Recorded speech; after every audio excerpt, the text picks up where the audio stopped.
इस कार्यक्रम के पुण्यार्चक हैं राजगुरु ज्योतिष चमत्कारी विश्व विख्यात पवन जी शास्त्री। समस्या कैसी भी हो, समस्याओं का समाधान एक ही बार में, 100% गारंटी से निवारण, फैमिली प्रॉब्लम, व्यापार बिजनेस में नुकसान, सगाई शादी में रुकावट, फंसे हुए पैसे, डिवोर्स समस्या एवं अन्य समस्याओं के समाधान के लिए एक बार कॉल अवश्य करें। मोबाइल नंबर 8209931336, 9737202129, ब्रांच अहमदाबाद एवं हैदराबाद। हमारी वेबसाइट है www.rajguruastrologer.com।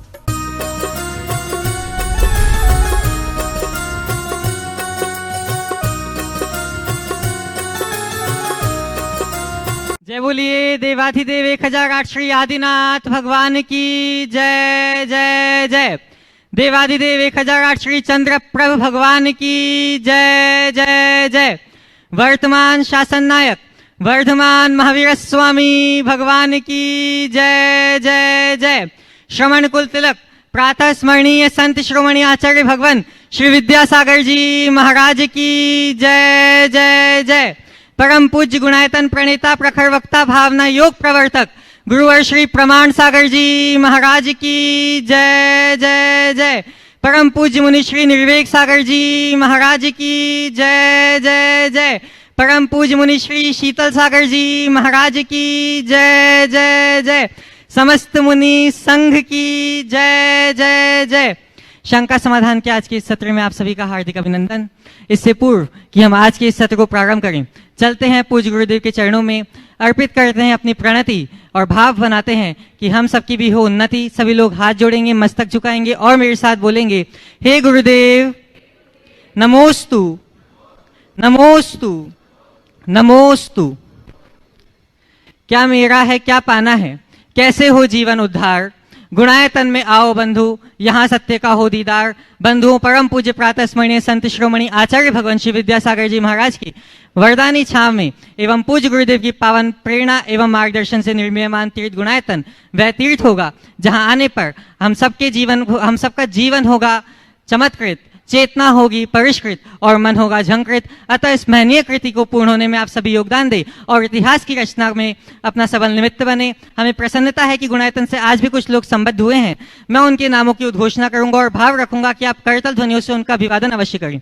स्वर्णदान के रूप में गुणायतन से जुड़कर जिन्होंने अपने जीवन को स्वर्णिम बनाया है, श्रीमती शारदा जी जैन पुत्र आदित्य जी जैन मुरैना से करतल ध्वनियों से इनका अभिवादन करें। कुमारी अदविका जैन सुपुत्री गौरव जैन गुना से करतल ध्वनियों का क्रम निरंतर जारी रहे। बंधुओं, निर्माण मित्र के रूप में गुणायतन से संबद्ध हुए हैं श्री दीपक कुमार जैन आमलापुरम ईस्ट गोदावरी से। वे अगर यहाँ उपस्थित हैं तो आएंगे और पूज्य गुरुदेव के चरणों में नमोस्तु निवेदित करेंगे। श्री दीपक कुमार जी जैन आमलापुरम ईस्ट गोदावरी। और आपके सम्मान के लिए मैं आमंत्रित करूंगा श्रीमान राजीव जी रारा, सुनील जी रारा डाल्टनगंज से।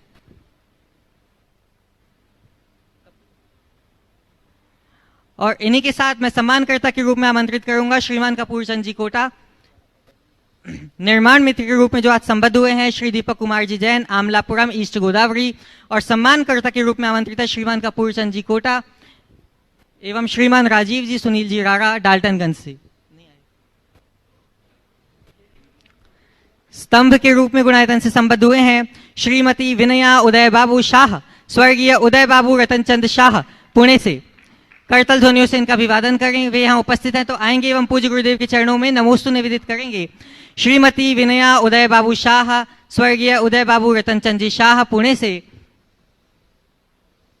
शीघ्रता करेंगे। और आपके सम्मान के लिए मैं आमंत्रित करूंगा श्रीमान प्रेमचंद जी, संध्या जी उपकार एजेंसी सागर से। सूत्रधार से ट्रस्टी के रूप में गुणायतन से संबद्ध हुए हैं श्री ओम प्रकाश सरावगी, श्रीमती पुष्पा देवी सरावगी, श्री अभिषेक सरावगी, श्रीमती रिंपा सरावगी, तनिष्क सरावगी, मेहर सरावगी सिलीगुड़ी से। करतल ध्वनियों से इनका अभिवादन करें। बंधु, वे यहाँ उपस्थित नहीं हैं लेकिन हमारे करतल ध्वनियों से अभिवंदना वहां अवश्य पहुंचे। संस्थापक सदस्य के रूप में ही गुणायतन से संबद्ध हुए हैं Shri Vinamra Goyalia, Shrimati Monika Goyalia, Shreya Goyalia, Isha Goyalia, Cupertino California USA से। वे अगर यहाँ उपस्थित हैं तो मैं उनको आमंत्रित करता हूँ, वे पूज्य गुरुदेव के चरणों में आके नमोस्तु निवेदित करेंगे। और आपके सम्मान के लिए मैं आमंत्रित करूंगा श्रीमान प्रेमचंद जी संध्या जी उपकार एजेंसी संस्थापक सदस्य के रूप में आज संबद्ध हुए हैं, Shri Vinamra Goyalia, Shrimati Monika Goyalia, Shreya Goyalia, Isha Goyalia, Cupertino California USA से। और सम्मानकर्ता के रूप में आमंत्रित हैं श्रीमान प्रेमचंद जी संध्या जी उपकार एजेंसी।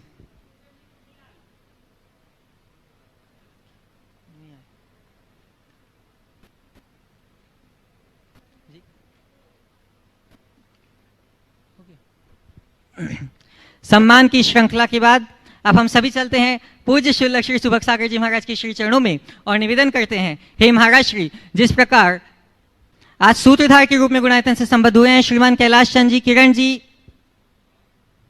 पाटनी, जिनकी आज वर्षगांठ भी है, 50वीं वर्षगांठ है, मैं चाहूंगा कि वे आएंगे और पूज्य गुरुदेव के चरणों में नमोस्तु निवेदित करेंगे। और आपके सम्मान के लिए मैं आमंत्रित करूंगा श्रीमान सुरेश जी, आशा जी विनायका, हजारीबाग से। क्या नाम है इनका? श्रीमान कैलाश जी, किरण जी पाटनी, जिनकी आज 50वीं वर्षगांठ है, वे आएंगे, सपरिवार आए और पूज्य गुरुदेव के चरणों में नमोस्तु निवेदित करें। श्रीमान कैलाश जी, किरण जी पाटनी, सीए धीरज जी पाटनी सपरिवार आएंगे और पूज्य गुरुदेव के चरणों में नमोस्तु निवेदित करेंगे। और सम्मानकर्ता के रूप में मैं आवाज दे रहा हूं श्रीमान सुरेश जी, आशा जी विनायका, हजारीबाग से।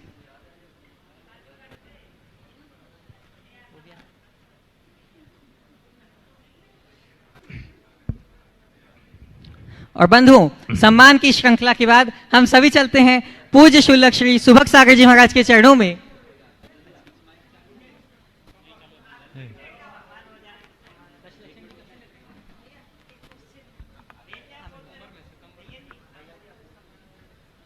ओम।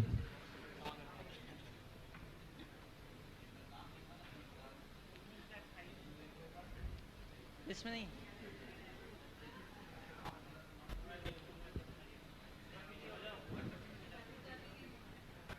बंधुओं, प्रत्येक वर्ष की भांति इस वर्ष दशलक्षण में पूज्य गुरुदेव, पूज्य मुनि संघ के सानिध्य में बृहत श्रावक संस्कार शिविर का आयोजन होने जा रहा है। हम जो भी अपने जीवन का परिष्कार करना चाहेंगे, अपने जीवन को संस्कारों से भरना चाहेंगे, वे इस शिविर में अवश्य भाग लें और गुणायतन कार्यालय से संपर्क करें। प्रश्न करते हैं, बुला लेंगे। सम्मान की श्रृंखला के बाद हम सभी चलते हैं पूज्य शुल्लक श्री सुभग सागर जी महाराज के चरणों में और निवेदन करते हैं कि हे महाराज श्री, जिस प्रकार युगादि में भरत चक्रवर्ती ने भगवान आदिनाथ के चरणों में प्रश्न पूछकर सबको समाधान की राह दिखाई थी, उसी प्रकार निवेदन है कि हे महाराज श्री, आप भी ऑनलाइन प्रश्नों के माध्यम से हम सबको समाधान प्रदान कराएं। इच्छामि महाराज। नमोस्तु महाराज जी। प्रथम ऑनलाइन प्रश्न के रूप में अशोक कुमार गांधी, उत्सव 16 अहमदाबाद से पूछ रहे हैं, नमोस्तु महाराज जी, कहा गया है कि सुख हो मगर शांति ना हो तो समझ लेना कि आप सुविधा को गलती से सुख समझ रहे हो। तो महाराज जी, सच्चा सुख किस में है, सुविधा में या संतोष में? समाधान कीजिए। नमस्कार। बहुत अच्छा वाक्य है। सुख हो और शांति ना हो तो समझना आप भ्रमवश सुविधा को सुख मान रहे। आपने पूछा है सच्चा सुख किस में है, सुविधा में या संतुष्टि में? देखिए, बिल्कुल यथार्थ बात है।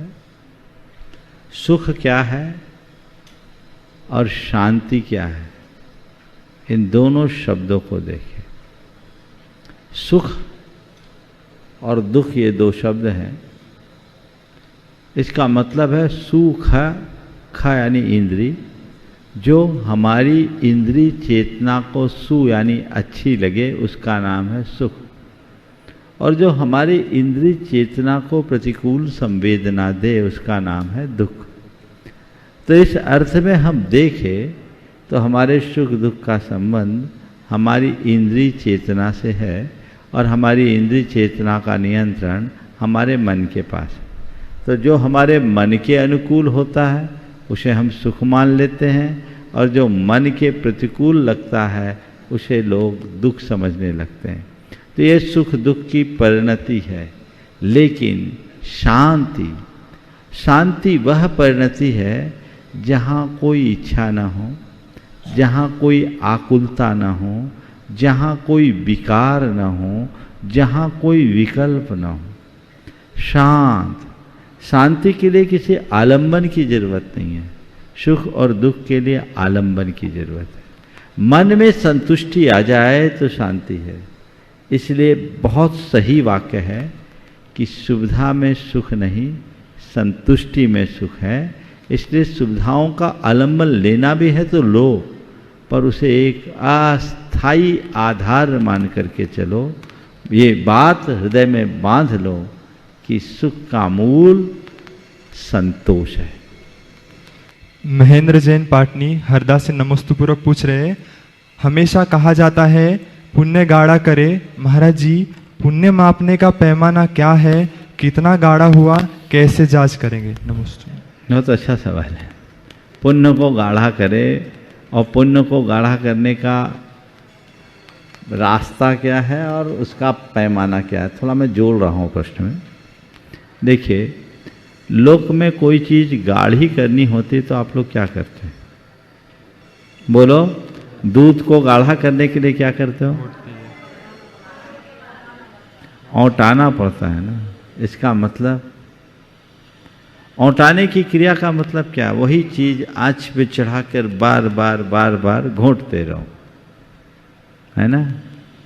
तो पुण्य को प्रगाढ़ करने का भी यही एकमात्र तरीका है कि पुण्य की क्रियाओं को प्रबलता से, प्रमुखता से करते रहो, करते रहो, करते रहो, बार बार बार बार। यदि हमारे द्वारा पुण्य की क्रियाएं संपादित होगी तो उसका परिणाम भी जीवन में आएगा। अब सवाल है कि पुण्य को मापने का पैमाना क्या है। देखिए, जब हम पुण्य को देखते हैं तो हमारी दो दृष्टि है। प्राय लोग अपने पुण्य को जीवन के साथ जुड़े संयोगों से जोड़ते हैं। जिसके पास सब प्रकार की अनुकूलताएं हैं, जितनी अधिक अनुकूलता है उसके लिए उतना अधिक पुण्यवान माना जाता है। धन, पैसा, यश, स्वास्थ्य, परिवार, संतति, प्रतिष्ठा, ये सब चीज़ें जितनी अनुकूल हो उतना प्रबल पुण्य है, ऐसा माना जाता है। ये पुण्य का बाहरी रूप है।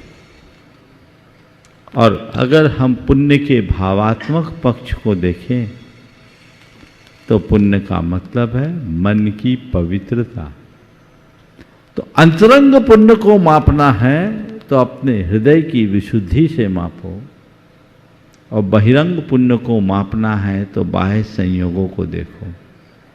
कोई जरूरी नहीं कि बाह्य संयोगों की अनुकूलता होने पर भी तुम्हारा पुण्य हो, और ये भी जरूरी नहीं कि संयोगों के अभाव होने पर पाप ही हो।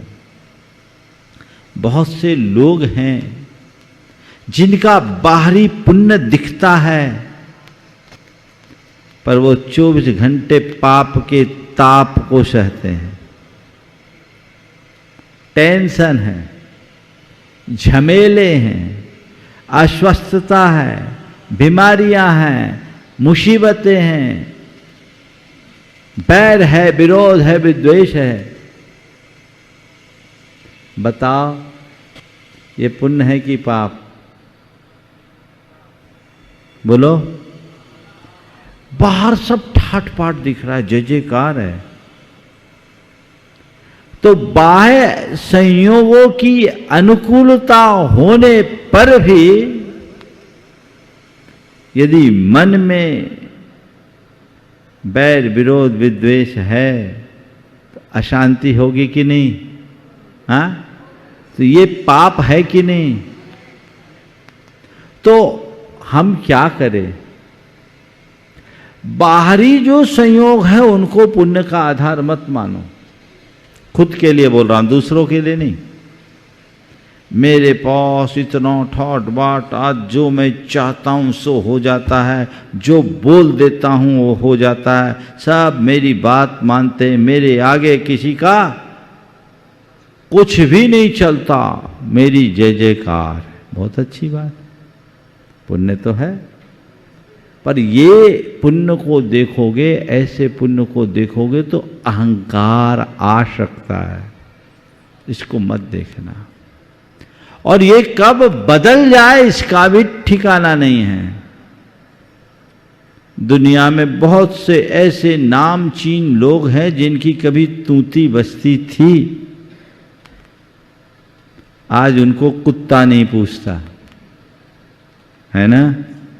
तो उनका अभिमान मत करना, उनको तुम अपने पुण्य का पैमाना, उनको अपने पुण्य का प्रतिमान मत समझना। ये मेरा पुण्य मत मानना, ये भरोसे के लायक नहीं। अपने पुण्य को परखना है तो देखो मेरे हृदय में कितनी विशुद्धि है, कितनी पवित्रता है, मेरे परिणामों में कितनी अधिक निर्मलता है। भाव विशुद्धि और परिणामों की निर्मलता, ये भाव पुण्य है।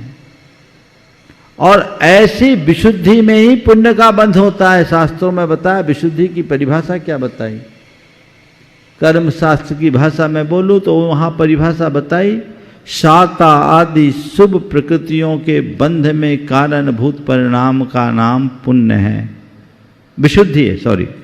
साता आदि प्रशस्त प्रकृतियों के बंध योग परिणाम का नाम विशुद्धि, और असाता आदि अशुभ प्रकृतियों के बंध योग परिणाम का नाम संक्लेश। यानी तुम्हारे भाव में जितनी अधिक निर्मलता और पवित्रता होगी, तुम्हारा उतना ही पुण्य प्रगाढ़ होगा। इसलिए अपने भाव पुण्य को संभालो। द्रव्य पुण्य तो जो हम लेकर आए वो रहेगा, साथ दे न दे कोई भरोसा नहीं, लेकिन मेरे परिणाम ही मेरे असली मित्र हैं और मेरे परिणाम ही मेरे शत्रु हैं। इस बात को समझते हुए अपने परिणामों को नियंत्रित रखें तो हम अपने जीवन को सफलीभूत कर सकें। मीना जी चौधरी जोधपुर से पूछ रहे हैं, महाराज जी, जिंदगी खेलती भी उसी के साथ है जो खिलाड़ी बेहतरीन होता है। फिर से, जिंदगी खेलती भी उसी के साथ है जो खिलाड़ी बेहतरीन होता है। दर्द सबके एक से है मगर हौसले सबके अलग अलग है, क्योंकि हताश होके बिखर जाता है, कोई हताश होके बिखर जाता है तो कोई संघर्ष करके निखर जाता है। तो महाराज जी, हमें संघर्ष करने के लिए क्या करना चाहिए? बहुत अच्छा वाक्य है। जिंदगी खेलती भी उसी के साथ है जो बेहतरीन खिलाड़ी होते हैं। दर्द सबके एक होते हैं, हौसले अलग अलग होते हैं। कोई दर्द चोट खाकर बिखर जाता है, कोई हताश होकर बिखर जाता है, और कोई संघर्ष करके निखर जाता है। हमें क्या करना चाहिए? आपके वाक्य में ही सब कुछ है। कभी भी चोट लगे तो घबराओ नहीं, निखरो। दो तरह की परिणति हो, एक कांच की, एक सोने की। हथौड़ी कांच पर पड़ती है, कांच चकनाचूर हो जाता है, लेकिन वही हथौड़ी सोने पर पड़ती है, सोना दमक जाता है। जितना सोने पर हथौड़ी का प्रहार होता है, सोने की चमक और दमक उतनी अधिक बढ़ती है। संत कहते हैं, अपने जीवन का रस लेना चाहते हो तो कांच नहीं सोना बनो। प्रहार को सहने की सामर्थ्य विकसित करो, प्रहार को झेलो तो जीवन आगे बढ़ सकेगा। जिसका आत्मविश्वास प्रगाढ़ होता है, सोच सकारात्मक होती है, कर्म सिद्धांत पर विश्वास रखता है और संयोगों की भंगुरता को स्वीकारता है, वो जीवन में आने वाले बड़े बड़े थपेड़ों को भी बहुत सहजता से सह लेता है। और जो इससे शून्य होते हैं वे छोटे से आघात में भी टूट जाते हैं। हम टूटे नहीं, मजबूत बने। ओम। बोलो। जयश्री जयंत पाटनी एलोरा से नमोस्तुपूर्वक पूछे महाराज जी, मंदिर जी में अभिषेक करते समय कुछ व्यक्तियों को मूर्ति स्थापना से अभिषेक तक परिमार्जन पूर्ण कलश प्रथम कलश शांतिधारा स्वयं ही करना होता है, अन्य व्यक्ति को कुछ भी करने ही नहीं देते मंदिर जी। तो नई जनरेशन पूजन अभिषेक आदि क्रिया के लिए बड़े भक्ति भाव से सुबह सुबह मंदिर जी में आते हैं, पर ये बड़े लोग उन्हें कुछ नहीं देते, तो नई जनरेशन कैसे जुड़ेगी? शंका का समाधान करें। ये कुछ लोग ऐसे होते हैं जो मंदिरों के मुकद्दम बन जाते हैं, उनका लगता है जैसे सारा अधिकार मेरे ही पास है। ये गलत सोच है और ऐसी सोच से बचना चाहिए। प्रत्येक व्यक्ति को जो मंदिर में पूजा पाठ और धार्मिक क्रियाओं से जुड़े हैं, उन्हें क्रियारूढ़ होने की जगह भाव प्रवण होना चाहिए और नए लोगों को उत्साहित करना चाहिए।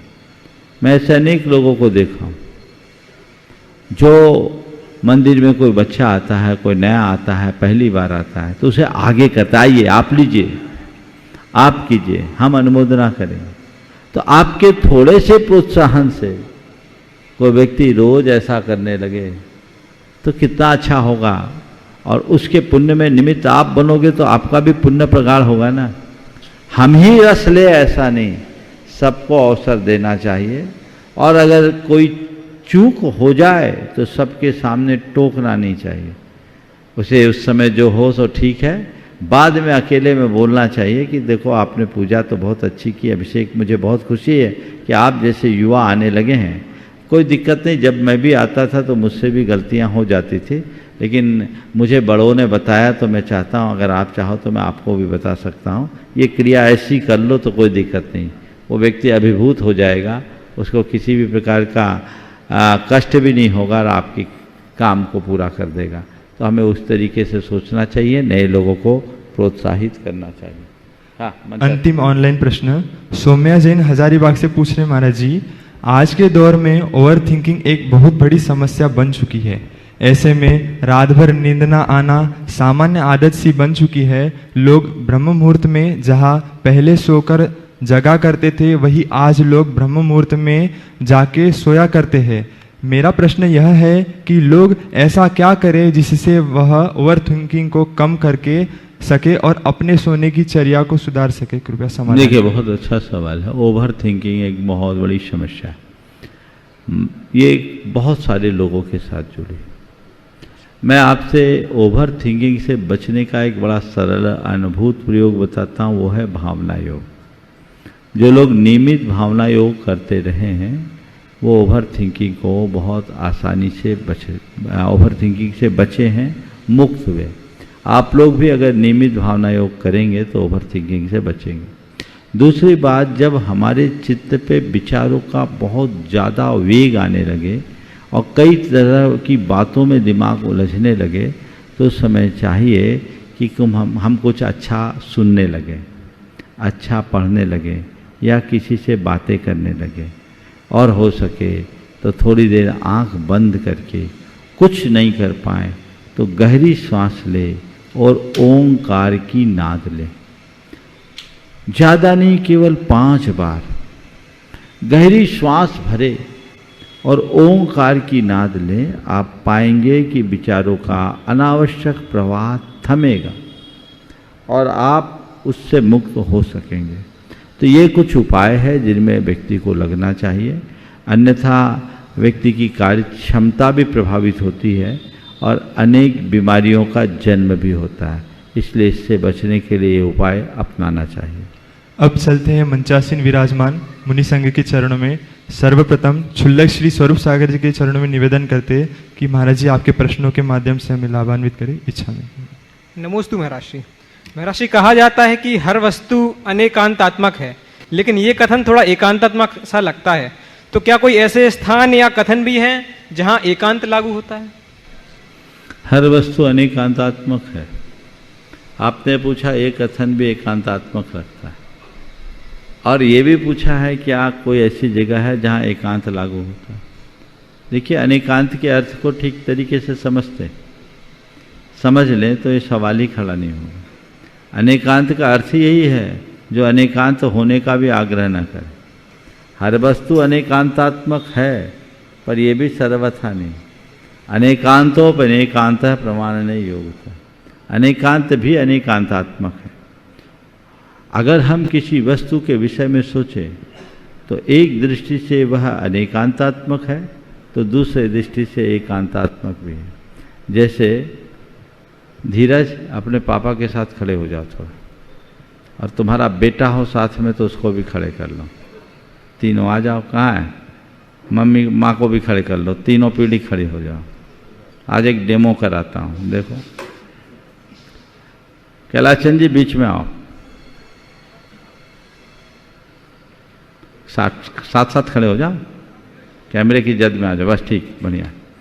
तीनों को कैमरे में लो भाई। हाँ, ये देखो धीरज, ये बताओ तुम्हारे बाजू में जो सज्जन खड़े हो कौन है? कैलाश चंद जी तुम्हारे कौन है? दो माइक तो दो।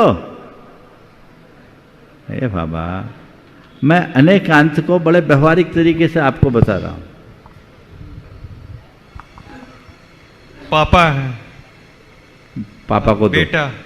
पिताजी को दो ना माइक। कौन है धीरज आपका? बेटा है। हाँ, बेटा है। चलो इधर दो। धीरज कौन है तुम्हारे? पापा।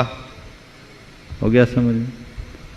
धीरज पापा है और धीरज बेटा भी है, दोनों चीजें हैं ना, है कि नहीं? अब ये क्या है? पापा है कि नहीं, बेटा है कि नहीं, है ना? मतलब क्या निकला? जो पिता है वो पुत्र कैसे हो गया, जो पुत्र है वो पिता कैसे हो गया? हो गया। हाँ, जब वो कैलाश चंद जी के बाजू में खड़ा होगा, अपने पिता के बाजू में खड़ा होगा, तो वो पुत्र ही होगा। लेकिन जब अपने पुत्र के सामने खड़ा होगा तो पिता ही होगा। यही अनेकांत है। अपेक्षा की अपेक्षा से ही एकांत और अनेकांत को समझा जाएगा। इस अपेक्षा से तो ऐसा ही है।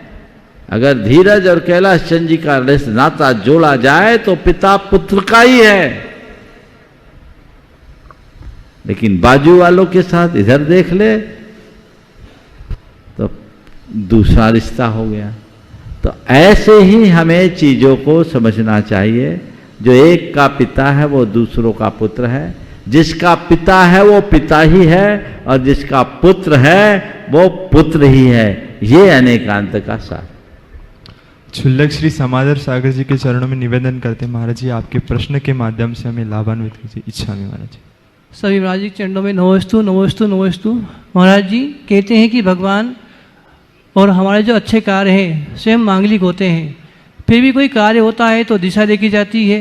भगवान को विराजमान करते हैं पूर्व दिशा, उत्तर दिशा। समय यदि करते हैं, कोई कार्य करते हैं आवर करने के लिए या नमन करने के लिए, पूर्व दिशा उत्तर दिशा। तो कोई भी कार्य में इन दोनों को देखा जाता है, तो इन दोनों दिशा का महत्व क्या है? नमोस्तु महाराज जी समाधान करेंगे। देखिए, बहुत अच्छा सवाल। देखिए, दिशा का अपना महत्व है। दिशाओं से चुंबकीय किरणों के प्रवाह का संबंध जुड़ा। पूर्व और उत्तर दिशा से हमें उत्तर दिशा से विशेषतया चुंबकीय किरणों का प्रभाव मिलता है, और पूर्व से सूरज उगता है तो ऊर्जा का प्रवाह होता है। तो ऊर्जा और चुंबकीय शक्तियों का लाभ लेने की खातिर हम पूर्व और उत्तर दिशा का प्रमुखता से प्रयोग करते हैं। हम लोग कहते हैं पूरब से सूर्योदय होता है और उत्तर दिशा में विदेह क्षेत्र है, इसलिए भी लोग उत्तर दिशा की ओर मुख करते हैं। ऐसे 4 दिशा हैं। इन चारों दिशाओं में पूर्व दिशा को प्रज्ञा की दिशा माना जाता है, दक्षिण दिशा को यम की दिशा के रूप में देखा जाता है, और आपकी पश्चिम दिशा को आलस्य की दिशा माना जाता है, और उत्तर दिशा को धन की दिशा मानी जाती है। अलग अलग संबंध है। तो ये इन पर काफ़ी काम हुआ, काफ़ी कुछ लिखा गया है। तो हमारे देश में मुख्य रूप से पूर्व और उत्तर दिशा को प्रमुखता दी जाती है, क्योंकि इससे ऊर्जा और चुंबकीय शक्तियों का लाभ मिलता है। नमोस्तु पूर्वक मुनिवर श्री शीतल सागर जी के चरणों में निवेदन करते हैं कि महाराज जी आपके प्रश्न के माध्यम से हमें बोधि की प्राप्ति हो। नमोस्तु महाराज जी। ओम नमः सिद्धिभ्यां नमोस्तु। तमिल भाषा में पुस्तक लिखी गई तिरुवल्लुवर स्वामी द्वारा रचित तिरुक्कुरल, जिसके बारे में सभी जाति धर्म के लोग क्लेम करते हैं कि ये हमारे धर्म का है, ये हमारे धर्म का है। क्रिश्चियन लोग बोलते हैं ये हमारा ग्रंथ है। तो जैन लोग भी बोलते हैं कि हमारे कुंद आचार्य का ग्रंथ है कुरल काव्य। तो इसको क्या प्रमाण है? देखिए, बहुत ही अच्छा उल्लेख किया है। कुरल काव्य जो संत तिरुवल्लुवर के द्वारा रचित एक ऐसी कृति है जिसका विश्व की सभी भाषाओं में अनुवाद है। हमने पिछले चातुर्मास में इस पर पूरा प्रवचन भी किया। पूरे 4 माह कुरल काव्य पर ही प्रवचन चला। इसमें जो वर्णन है उसके प्रतिपाद्य विषय से पता चलता है कि ये किसी जैन साधक की संरचना है। इसमें वीतराग सर्वग हितोपदेशिता की बात है। भगवान के कर्म रहित होने का स्वरूप बताया है। हमारे आत्मा से परमात्मा होने की जो प्रक्रिया, उन सब बातों को बताई। तो उसमें प्रतिपाद्य इन विषयों से स्पष्टतया प्रमाणित होता है कि ये हमारे जैन आचार्य की कृति है, हमारे 24 तीर्थंकरों की आराधना करने वालों की कृति है। इस पर काफ़ी अच्छा रिसर्च भी हुआ है। आपके भारतीय ज्ञानपीठ से प्रकाशित कुरल काव्य की प्रस्तावना में इसका काफ़ी विस्तार से उल्लेख है। पूज्य मुनिवर श्री निर्वेक सागर जी महाराज जी के चरणों में बारंबार नमोस्तु करते निवेदन करते महाराज जी कि आपके प्रश्नों के माध्यम से हमें बोधि की प्राप्ति हो। नमोस्तु। मुनिश्री के चरणों में नमोस्तु करते हुए हम लोग जो पाक्षिक प्रतिक्रमण करते हैं उसमें लघु आचार भक्ति आती है। उसमें आचार परमिष्टि की विशेषता बतलाते हुए कहा है, प्रायः प्रश्न सह प्रभु पर मनोहारी परा निंदया। प्रश्न ये है कि प्रायः प्रश्न सहा, ये जो विशेषण बताया गया है, क्या जैसे हम लोग रोज़ शंका समाधान में सुनते हैं कि आप बहुत सारे प्रश्नों को सहन करते हैं और अच्छे से जवाब देते हैं, इसका यही अर्थ है या और भी कुछ उसका विशेष अर्थ है? आपने गुरुजी के सानिध्य में रहते हुए कभी इस विशेषण का अनुभव आचार्य श्री के मुख से समक्ष किया हो तो कृपया बताकर हम सभी को कृतार्थ करें। नमोस्तु। देखिए, बहुत अच्छी बात आपने उपस्थित की है। आचार्य की विशेषता इस वाक्य में, इस छंद में किया गया है और उसमें लिखा, प्राज्ञ प्राप्त समस्त शास्त्र हृदय प्रव्यक्त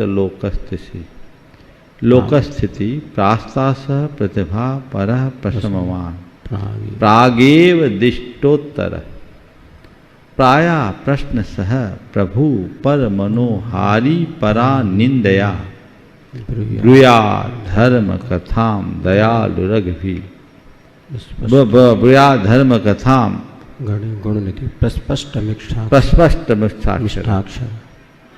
तो ये आचार्य की विशेषता है और उसमें 2 बातें आज के संदर्भ में उल्लेखनीय है। एक है प्रश्नों को सहने वाले। कोई कितना भी गरम प्रश्न करे, उत्तर नरम होना चाहिए। प्रश्न सुनकर गरम ना हो, समझ गए? और प्रागेव दृष्टोत्तर, सामने वाला प्रश्न पूरा करे उससे पहले उसका उत्तर निकल जाए, ये विशेषता है। प्रश्न पूछने के पहले ही जो उत्तर को समझ ले, उसके लिपसिंग से समझ में आ जाए क्या बोलने वाला है। और आपने पूछा है क्या आपने इसका अनुभव किया? मैंने बहुत अच्छे से किया। परम पूज्य गुरुदेव की ये बड़ी विशेषता है। हम जब संघ में थे तो स्वाध्याय के समय बहुत सवाल किया करते थे। उस समय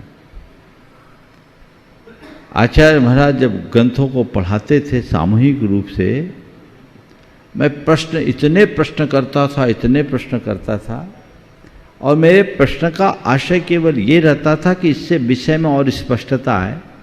और जितना प्रश्न करता गुरुदेव उतने मुस्कुरा के उत्तर देते और उतने उदाहरण मिल जाता था। गुरुदेव के उत्तर देने की एक शैली है, उसमें उत्तर में उदाहरण पहले देते तो विषय मिलता था। और मैंने पाया कि उनके सामने कैसा भी प्रश्न करो झुंझलाते नहीं और उत्तर उनका बिल्कुल तैयार रहता है। तो एक विशेषता है जो सबके अंतरंग में होना चाहिए और उस दिशा में हमें प्रयासरत रहना चाहिए। तो ये एक आचार्य की विशेषता में आया है, जो एक आचार्य के जीवन में ही शोभित होती। प्रत्यक्ष प्रश्नों के माध्यम से सत्र को आगे बढ़ाएंगे ब्रह्मचारी सारांश में। महाराज श्री आपके चरणों में बहुत बहुत आभार। जैसे कोई प्यासे व्यक्ति को कुआं दिखाकर उस पर उपकार करता है, उसी प्रकार हम सबकी शंकाओं को पूज्य गुरुदेव के चरणों की दिशा देकर आपने बहुत उपकार किया। महाराज श्री आपके चरणों में सविनय इच्छामि आभार। आज के प्रथम प्रश्न के लिए मैं आमंत्रित करूंगा श्रीमान कैलाश जी किरण जी पाटनी, जिनकी आज 50वीं एनिवर्सरी है और जो गुणायतन से आज सूत्रधार के रूप में संबद्ध हुए हैं। और आपके बाद तैयार रहेंगे श्रीमान सुनील जी बबीता जी विनायका हजारीबाग से। नमोस्तु गुरुदेव, नमोस्तु गुरुदेव, नमोस्तु गुरुदेव। गुरुवर कैसे तुम्हें ये बताए, ये कैसे समझाए कि तुमसे कितना प्यार है। तेरी भक्ति में दिल बेकरार है, तेरी भक्ति में दिल बेकरार है। कोई माने या फिर ना माने, तेरे चरणों में ये सारा संसार है। गुरुवर तुमको नमन हर बार है, गुरुवर तुमको नमन हर बार है। नमोस्तु गुरुदेव, नमोस्तु। जल्दी से सवाल कर। गुरुवर के चरणों में, गुरुवर हमारे जीवन के 50 वसंत एक साथ आज पूरे हुए हैं। इसीलिए आज इस महान सिद्ध क्षेत्र और गुरुवर के पावन चरणों में अपने परिजनों के साथ धर्म ध्यान करते हुए व्यतीत किए, बहुत अच्छा लग रहा है। गुरुवर से सुना है कि शादी की वर्षगांठ नहीं मनानी चाहिए, पर गुरुवर मेरा मानना है कि जीवन के 50 वर्ष एक दूसरे के साथ सुख दुख हर परिस्थिति में पूरे हुए हो तो सबके समक्ष उदाहरण प्रस्तुत करते हुए मनाने में क्या आपत्ति है। अभी तो देखा जाता है कि 1-2 साल बहुत अच्छा से सालगिरह मनाते हैं और फिर अचानक से कुछ भी बात हो जाए तो एक दूसरे का साथ छोड़कर बात तलाक तक पहुंच जाती है। ऐसे में अगर हम लोग गृहस्थी में रहते हुए उदाहरण प्रस्तुत करते हुए सेलिब्रेट करते हैं तो क्या दोष लगता है। नमोस्तु नमोस्तु नमोस्तु। ये बहुत अच्छी बात है कि आज के समय में कोई की निभ गई। मैं जयपुर में था, दंपतियों के लिए एक मोटिवेशन का कार्यक्रम था, एक विशेष कार्यशाला थी 9 दंपतियों के लिए। उसमें सबसे आगे एक जोड़ी बैठे थे जो बुजुर्ग थे। तो मैंने ऐसी चर्चा की कि आप लोगों की आपस में कैसी परिणति रही बताएंगे। तो सबसे पहले उसने हाथ उठाया, उन्होंने हाथ उठाया। मैंने कहा बोलो आपका क्या अनुभव है, आपके विवाह के कितने वर्ष हो गए। बोले 52 वर्ष। बोले अब तक का क्या अनुभव, आपके कैसा रहा एक दूसरे के साथ। बोले एक दिन भी नहीं पटी, एक दिन भी नहीं पटी। एक दिन भी नहीं पटी। फिर उपलब्धि, बोले उपलब्धि यही कि हम दोनों टिके हुए, हम लोग दोनों टिके हुए आज भी साथ है। देखिए ये बात विनोद की है लेकिन इसमें भी बड़ा रहस्य है। हमारी संस्कृति विसंगति में संगति बना के चलने वाली, आपस में खींचातानी होने के बाद भी एक दूसरे के साथ निभाकर 50 वर्ष पार कर लेना बहुत बहादुरी का काम है। समझ गए। तो ये अच्छी बात है। तो आपने जो सवाल किया है कि हम लोग वैवाहिक वर्षगांठ मनाएं कि नहीं मनाएं। लोग आजकल तो करते 25वीं भी मनाते हैं, 50वीं भी मनाते हैं। मनाने वाले मनाएं, वो उनका व्यक्तिगत चुनाव है। लेकिन इसमें जो क्रियाएं करते हैं वो मुझे शास्त्र सम्मत प्रतीत नहीं होते। एक बार विवाह कर लिया फिर विवाह होता है, वरमाला होती, फेरे भी पड़ते हैं, नहीं होता। क्या क्या करते हैं हमने सुना है, कहीं कहीं हमने देखा नहीं। तुम ही लोग बताओ क्या होता है। हाँ, इनने नहीं किया लेकिन होता क्या ये बताओ। हाँ, तो जो है मुझे नहीं मालूम आप लोग क्या करते हैं, लेकिन अगर इस तरह की पूरी क्रियाओं को दोबारा दोहराया जाता है तो ये अच्छी बात नहीं है। वर्षगांठ मनाइए संयम साधना के साथ, धर्म ध्यान के साथ, पुण्य वृद्धि के लिए कुछ अच्छी क्रियाएं कीजिए। आप लोगों ने आज बहुत अच्छा कार्य किया, सुबह से आके शांति धारा, अभिषेक, पूजन, विधान सब संपन्न किया और लोगों को करने में निमित्त बने। ऐसा कार्य करना चाहिए। उदाहरण प्रस्तुत किया अशोक जी पाटनी ने, आप लोगों ने देखा 50वीं वर्षगांठ उन्होंने कितनी सादगी से मनाए। क्या अशोक जी, सुशीला जी और कुछ नहीं कर सकते थे? पर ऐसा तो कुछ नहीं किया। तो एक सम्यक दृष्टि धर्मात्मा इसी तरीके से सोचता है, गतानुगतिक मत बने, ऐसी क्रियाओं से दूर रहे जिसमें पाप का आश्रय होता, ऐसी क्रियाओं का आलम्बन ले जिससे पुण्य की वृद्धि हो। हाँ, नई पीढ़ी को एक प्रेरणा भी आप दे सकते हैं। एक अच्छे से सेलिब्रेट कीजिए, सबको इकट्ठे कीजिए, खाना पीना, पूजा पाठ जो कुछ करना है कीजिए, अपने अनुभव बताइए ताकि बच्चों को समझ में आए कि दाम्पत्य जीवन की मधुरता का आधार क्या है। आपने अपने जीवन में जो खट्टे मीठे अनुभव पाए वो बताए और लोग बताए, तो ये सब चीज़ें लोगों को प्रेरणा बनेगी। लेकिन आजकल सब ताम झाम पर ज़्यादा फोकस हो गया और कईयों में तो इन्हीं आयोजनों को लेकर खींचातानी हो जाती बाप बेटे के बीच में। वो सब चीज़ें नहीं होना चाहिए, उसकी मूल भावनाओं को समझना चाहिए। ये मीडिया की देन है जो आजकल ज़्यादा हो रहा है और इसमें भी कई लोग तो अनाप शनाप खर्चा करने लगे।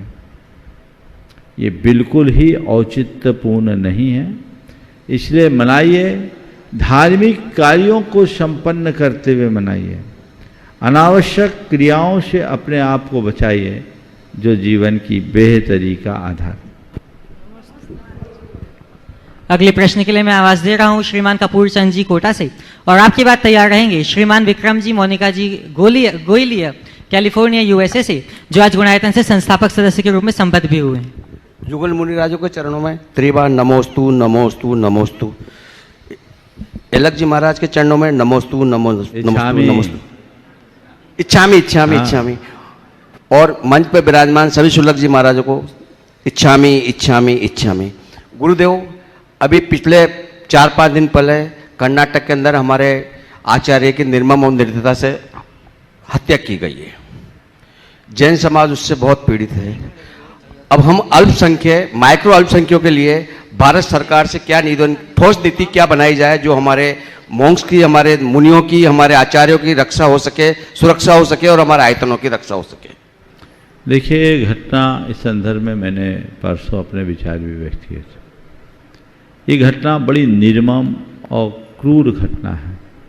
इसकी जितनी निंदा और भर्त्सना की जाए कम। और ये केवल जैन मुनि के साथ नहीं, किसी के साथ नहीं होनी चाहिए इस तरह की क्रूरता। सबसे बड़ी विडंबना यह है कि ऐसी क्रूरताएं अब आम होने लगी। सरकार को चाहिए कि इस पर रोक लगाए।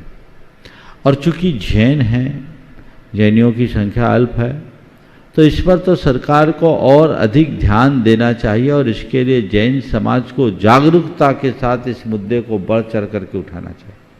पूरे देश में इस मुद्दे को फैलाना चाहिए और सरकार से इस बात के लिए आगाह करना चाहिए कि ऐसी घटना की पुनरावृत्ति ना हो। और इसके साथ साथ समाज में भी अंदरूनी तौर पर ऐसी व्यवस्था होनी चाहिए ताकि कभी ऐसी घटनाओं की बात ही सामने ना आए। इनके मूल में जाना चाहिए ताकि इसकी पुनरावृत्ति से बचा जाए। अभी all India Jain minded federation की तरफ से पूरे भारत में 12 तारीख को इसका आह्वान किया जा रहा है। बहुत सुंदर। मुझे पूरी जानकारी नहीं, लेकिन जो भी है पूरी समाज को इसके समर्थन में आगे आना चाहिए। नमस्ते। श्रीमान विनम्र जी श्रीमती मोनिका जी गोयलिया अपना प्रश्न प्रस्तुत करेंगे और प्रामाणिक समूह से संबंधित कुछ सूचनाएं भी हम सबके बीच में पहुंचाएंगे। और आपके बाद तैयार रहेंगे श्रीमान राजीव जी रारा सपरिवार डाल्टनगंज से। परम पूज्य गुरुदेव के चरणों में नमोस्तु नमोस्तु नमोस्तु। प्रामाणिक समूह द्वारा शंका समाधान पर आधारित एक सर्च इंजन बनाया गया है। इस सर्च इंजन के द्वारा घर बैठे आसानी से अपनी शंका खोज सकते हैं। मैं इस सर्च इंजन के बारे में एक क्लिप शेयर करना चाहती हूँ। आपके साथ कभी ऐसा हुआ कि मन में कहीं से शंका आ जाए और समाधान न हो? अप्रामाणिक समूह आपके लिए लेकर आया है गूगल जैसा एक सर्च इंजन। आपको प्रामाणिक ऐप में जाना है, शंका खोजें ऑप्शन पर क्लिक करना है और आपके सामने है सर्च बार तैयार। आप अपनी शंका को लिखें और तुरंत समाधान पाएं। इसी सर्च बार के नीचे इंजन द्वारा दिए गए कुछ सुझाव क्लिक करने पर आपको उनसे संबंधित रिजल्ट्स मिल जाएंगे। आइए अब देखें एक उदाहरण। मेरे हिंदू मित्र से बात हुई कि क्या जैन धर्म हिंदू वैदिक धर्म से निकला है। मैंने प्रामाणिक ऐप खोली और सर्च इंजन ओपन किया। अब प्रश्न है, क्या जैन धर्म हिंदू वैदिक धर्म से निकला है? सबसे पहले अपने प्रश्न के मुख्य शब्द कीवर्ड सोचें। जैन धर्म, वैदिक धर्म, हिंदू धर्म। आइए एक एक करके शब्द लिखते हैं। जैन धर्म, वैदिक धर्म। आप देख सकते हैं कि जैसे जैसे आप लिख रहे हैं इंजन रिजल्ट्स दिखा रहा है। ऐसा भी हो सकता है कि हिंदू और हिंदू बिंदु की वजह से अलग रिजल्ट्स मिले, इसलिए आप एक बार बिंदु वाले शब्दों को बदल कर भी देख सकते हैं। जैसे आपको ये वाली पोज देखनी है, इसको टच करते हैं, आपको समाधान वीडियो और टेक्स्ट दोनों रूप में मिल रहा है। आप जैसे मर्जी चाहें वीडियो से भी समाधान सुन सकते हैं या लिखित में भी पढ़ सकते हैं। चलो समाधान तो मिल गया, अब मुझे यह पोस्ट अपने मित्र को शेयर करना है। इसके लिए पोस्ट के नीचे बहुत से शेयर ऑप्शंस अवेलेबल हैं, जैसे व्हाट्सएप, फेसबुक, ईमेल इत्यादि। मैंने यहाँ व्हाट्सएप पर क्लिक किया और अब ये पोस्ट मैं अपने मित्र को भेज सकती हूँ। है ना खुशी की बात? अगर आपको फिर से सर्च बार पर जाना है तो आप होम बटन पर क्लिक करके या बैक से वापस आ सकते हो। आप ये खोज मुनिप्रमाणसागर.net पर जाकर भी कर सकते हो। मेन पेज पर सर्च शंका पर क्लिक करें और अपनी शंका खोजें। आप अपनी शंका हिंदी में ही टाइप करें, क्योंकि इंग्लिश में रिजल्ट्स बहुत सीमित आएंगे। इंग्लिश भाषा का प्रयोग बिल्कुल ना करें। आपकी शंका गुरुवर का समाधान हो गया अब बहुत ही आसान। तो हो गया ना शंका का समाधान अब कितना आसान। जय जिने। क्या आपके साथ कभी ऐसा हुआ? मैं चाहूँगा, खड़े रहे आप लोग। मैं चाहूँगा एक बार जोरदार करतल ध्वनि से मोनिका जी के माध्यम से पूरे प्रामाणिक समूह का जोरदार करतल ध्वनि से स्वागत करें। प्रामाणिक समूह पिछले 5 वर्षों से बहुत ही तत्परता के साथ काम कर रहा है। देश विदेश में रहते हुए ये सारे प्रोफेशनल्स लोगों की टीम है जो निस्वार्थ भाव से काम कर रहा है। मैं सबको आशीर्वाद देता हूँ और आज मोनिका जी के साथ उनका पूरा परिवार है। विनम्र जी को भी मैं विशेष आशीर्वाद देता हूँ। आज वो गुणायतन से जुड़े हैं और अब अपने आप को इसी तरह जोड़कर आगे बढ़ाएं। बहुत बहुत आशीर्वाद। कोई सवाल है तो कर सकते हैं बच्चों को?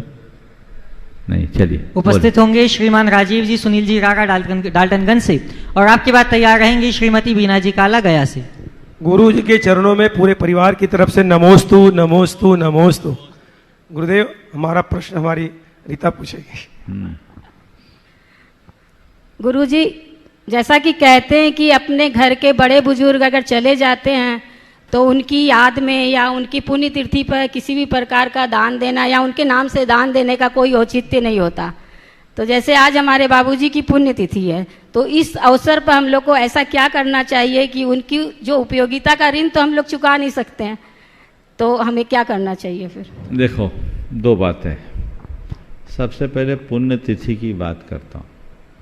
तुम्हारे घर का कोई चला गया तो पुण्य हुआ या पाप?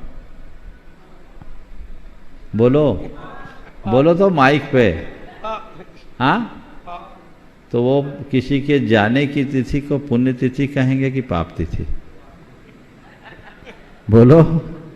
आपने कहा कि अपेक्षाकृत सुनो लगाना तो, चाहिए, मैं जो तो पूछ रहा, अपेक्षाकृत से जितना मैं पूछ रहा हूं उसका उत्तर दो। किसी की मृत्यु होना, किसी का हमारे मध्य से चले जाना, ये पुण्य है या पाप? पाप है गुरुजी। तो उस तिथि को पुण्य तिथि कहेंगे कि पाप तिथि? पाप तिथि कहेंगे। तो फिर पुण्य तिथि क्यों मनाओ? उनकी महाराज आपने तो उलझा दिया। सुनो, पुण्य तिथि मनाई जाती है, लोक में कहते हैं, क्योंकि कोई मरता है तो हम उसे स्वर्गवासी बना देते हैं। तो जिस दिन कोई मरकर स्वर्ग में गया वो उसके पुण्य का उदय हो गया, इसलिए उसको हम पुण्य तिथि के रूप में कह लेते हैं कि मरा और स्वर्ग पहुंचा। और स्वर्ग जाने के लिए तो सारी जिंदगी भर की तैयारी रहती है। तो लोक में ऐसी मान्यता है कि वो पुण्य तिथि है, पर यथार्थ में पुण्य नहीं है तो पाप संयोग गया। पर इस पाप की तिथि को पुण्य की तिथि में परिवर्तित करो। कैसे करके? किसी के अचानक हुए वियोग को अपने वैराग्य का निमित्त बनाओ और सोचो वो सब छोड़कर चले गए, कोई काम में नहीं आया, तो उनका छोड़ा हुआ हम भी क्या काम मिले? अच्छा काम करे, दान करे, धर्म करे, पुण्य करे, पूजा करे, तो पुण्य तिथि बन जाए। तो अपने पुरखों के देहावसान के अवसर पर, देहावसान की डेट को अगर आप पुण्यतिथि बनाना चाहते हो तो पुण्य का कार्य करके बनाओ। उनके नाम से नहीं, वो तो चला गया जी, उसको कोई पता नहीं, कनेक्शन खत्म। अपने पुण्योपार्जन के लिए। किसके लिए? ठीक है, अपने घर के जो भी पुरखे होते हैं, बड़े बुजुर्ग होते हैं, माँ बाप होते हैं, उनके प्रति लगाव होता है, उनका उपकार भी हम पर है, हम उनको याद करते हैं। लेकिन ये सब मोह है, वो चला गया, मेरा उनका तो नदी नाव संयोग था, एक दिन हमको भी दुनिया से जाना है। तो हमें तत्व ज्ञान के साथ आज उनके देहावसान का दिन है, आज वो इस दुनिया से गए, हमें एक सीख देकर गए हैं। चलो आज हम, कब मेरी बारी आ जाए कोई पता नहीं, कोई पुण्य का कार्य करे तो पुण्य तिथि है, नहीं तो पाप तिथि। तो किसी के वियोग की तिथि को पुण्य तिथि बनाना चाहते हो कि नहीं? तो क्या करना है?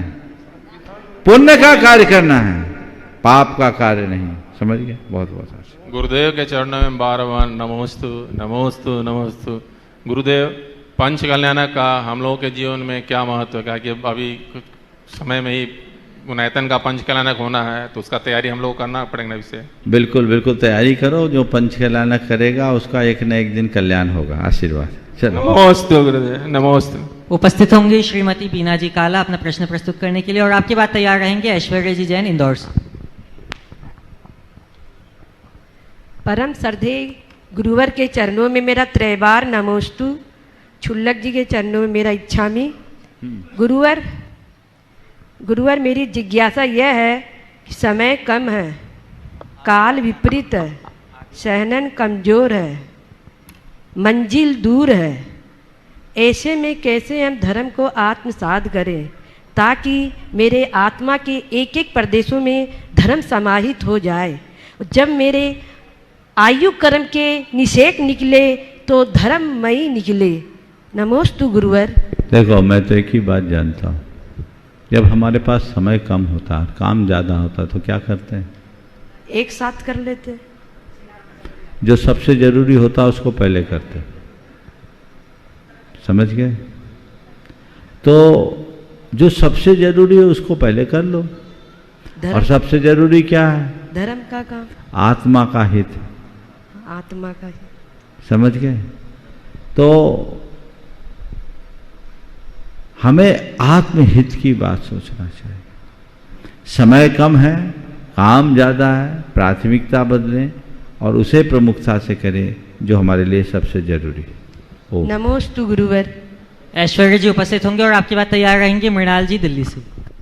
नमोस्तु महाराज जी, नमोस्तु महाराज जी, नमोस्तु महाराज जी। महाराज जी, मेरा प्रश्न ऐसा है, महान वैज्ञानिक एल्बर्ट आइंस्टाइन ने एक बार एक बात कही थी कि मैं उस दिन के लिए डरता हूँ कि जब टेक्नोलॉजी इतनी आगे बढ़ जाएगी कि वो मनुष्य के हाथों से बाहर निकल जाएगी और मनुष्य केवल केवल मूर्खों का समूह रह जाएगा। तो महाराज जी, क्या आज वो दिन आ गया है? और जैसा कि हमारे धर्म में भी बताया गया है कि अभी अवसर्पिणी काल चल रहा है, तो आयु, अवगाहना, बुद्धि आदि घटते जा रही है, तो क्या ये काल का प्रभाव है या फिर मनुष्य की मूर्खता है जिसके कारण ये सब कम हो रहा है? देखिए, बिल्कुल आर्टिफिशियल इंटेलिजेंस जो आ रहा है ना, कुछ दिनों बाद मनुष्य की महत्ता खत्म हो जाएगी और उस समय आदमी केवल मूक दर्शक बन जाएगा या टेक्नोलॉजी की कठपुतली बन करके रहना होगा। इसलिए इस पर विचार तो करना चाहिए। यद्यपि अंतर्राष्ट्रीय स्तर पर इस पर बहस भी चल रही है। ये समय बहुत गंभीर है, चेताने वाला है, हमें इस पर ध्यान देना बहुत आवश्यक। समझ गए? मृणाल जी अपना प्रश्न प्रस्तुत करेंगे और आपके बाद तैयार रहेंगे सृष्टि जी जैन दमोह से। नमोस्तु गुरुदेव। गुरुदेव, बुरे कर्म करने पर हमारे पाप का घड़ा तो बढ़ता ही है, लेकिन धर्म करने पर हमारे बुरे कर्म की उधीड़ना होती है और वो जल्दी आ जाते हैं और अपना फल कम देके जाते हैं। तो गुरुदेव, हमें कर्म कम कैसे करते हैं, कर्म के बारे में बताइए। अच्छा करने पर भी पाप का घड़ा बढ़ रहा है और बुरा करने पर पाप का घड़ा बुरा करने में पाप का घड़ा बढ़ रहा है और अच्छा करने में पाप खाली हो रहा है। अच्छा करो, पाप को निकालो, पाप को पुण्य में परिवर्तित करो। हम जितना अच्छा काम करेंगे हमारा पाप पुण्य में परिवर्तित होगा और हम नए पुण्य का संचय करेंगे। इसलिए हमेशा जब भी हमें करने का मौका आए, अच्छा काम तत्परता के साथ करने की कोशिश करनी चाहिए। हम जितना अधिक तत्परता से अच्छे कार्यों को संपन्न करेंगे, हमारा काम वैसे ही होगा। समय हो गया, इसलिए यहीं पर विराम। प्रश्न तो बहुत अच्छा था, लेकिन समय के अभाव में यहीं पर विराम। बोलिए परम पूज्य आचार्य गुरुवा श्री विद्यासागर जी महाराज।